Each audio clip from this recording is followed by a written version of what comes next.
lots to get into today. The high temperatures and humidity outside can make us feel like our makeup is literally melting off.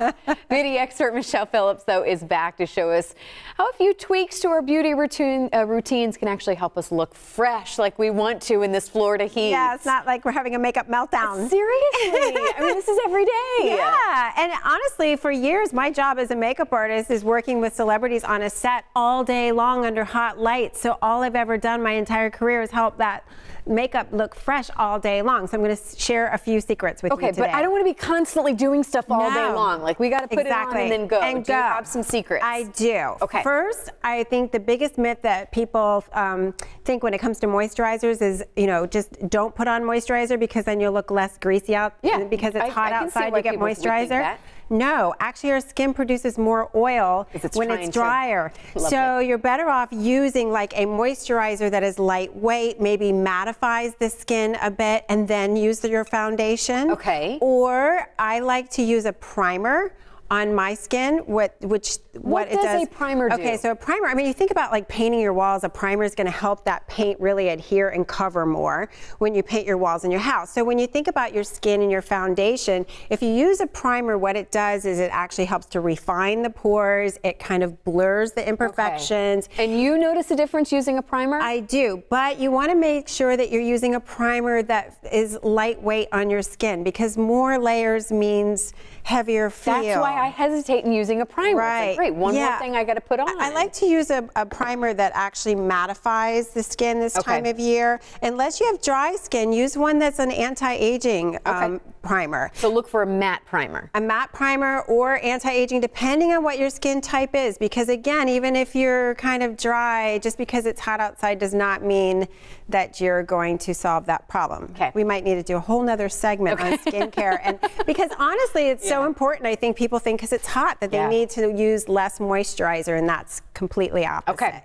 So use the primer, and then there are options for foundations. There are long-lasting wear foundations that you can look for. This one has like a 12-hour coverage, but yet it's lightweight and it has a powder finish. So if you look for those types of products, they're out there. Experiment with them. And again, some people don't realize that makeup you can return if it doesn't work out for you. So you can experiment at home. Because that's really the only way you can do it, is to try it and see if it works with you. And then a tinted moisturizer, we were just talking about this, will give you the SPF protection. It will help refine the pores and give you that more even skin tone. But it has a little bit of foundation in it, so you don't have that heavy coverage, but you're protecting your skin, and it gives you that healthy glow. And is this the order? Obviously, primer goes on, you know, moisturizer, primer, foundation, and then powder is a big thing. I think a lot of people put on a lot of powder, then they walk outside and they think, oh, I look thick and cakey, and then as you powder all day long, it just gets worse.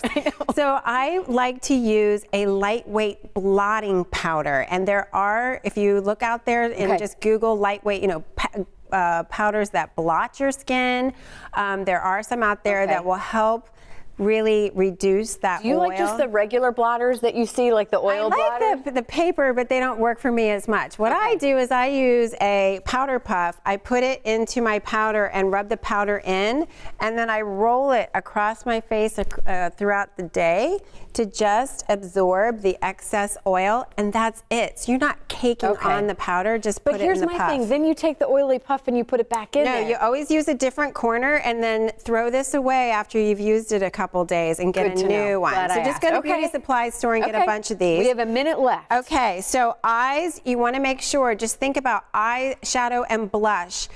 Keep it light, because the darker the color, what happens is the pigment from the makeup will turn darker throughout the day. So your blush and your eyeshadow will get darker as your skin gets oilier. So if you start out lighter, it'll actually get a little darker throughout the day. So I don't like to see women wear these heavy bronzers and these brown blush and very dark eyeshadow, because by the end of the day, you look in the mirror and you're like, what's going on? So, and then of course, waterproof mascaras and pencils. Do you like a primer for eyeshadow? Yes, you can use a primer for eyeshadow too, if that's something that you like to do. I just use a little bit of foundation with powder on it. And then lips, people just tend to don't like the gummy lipstick feel in the heat. So what I do is use a waterproof lip liner. So you've got it on there, it's gonna stick, and then just dab a little bit of gloss or lip balm on top for your just kind of a shimmer, and you're good to go, rather than that lipstick that all of a sudden, you know, you're out and you just think, I just want to get and then your hair sticks to it. That's always fun. Good stuff. We love when you're here. Michelle, thank you so much. We learned so much from you. We look forward to seeing you again soon. Thank you.